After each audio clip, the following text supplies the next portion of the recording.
ప్రధాని నరేంద్ర మోదీ ఆదేశాల మేరకు ఎన్నికల సంఘం పనిచేస్తుందని పీసీసీ అధ్యక్షుడు మహేష్ కుమార్ గౌడ్ విమర్శించారు.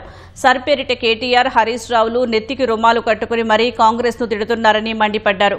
నిజామాబాద్ జిల్లా నందిపేటలో ఎస్ఐఆర్పై నిర్వహించిన బీఎల్ఓల అవగాహన సదస్సులో ఆయన పాల్గొన్నారు. బీజేపీ పార్టీ గుళ్లు గోపురాల పేరుతో వ్యాపారం చేస్తుందని, 12 ఏళ్లలో ప్రధాని ఏం చేశారో లెక్కలు తేల్చాలని డిమాండ్ చేశారు. ప్రధానమంత్రి దేశానికి ప్రధానమంత్రి అయినా ఒక పార్టీ కార్యకర్త ఆయన. సో వారు చెప్పినట్టుగా చేయడంలో అర్హులైన వారి ఓట్లు తొలగింపు కార్యక్రమం జరుగుతూ ఉంది.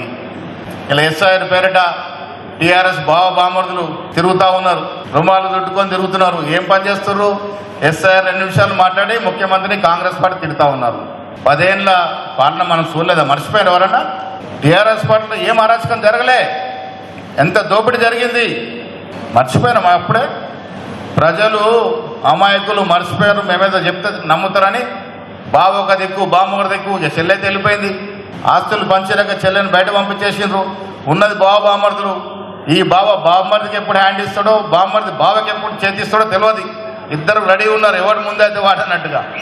వాళ్ళు ఇలా రాష్ట్రం తిరిగి కాంగ్రెస్ గురించి మాట్లాడుతున్నారు. ఏం తక్కువ చేసిందే కాంగ్రెస్?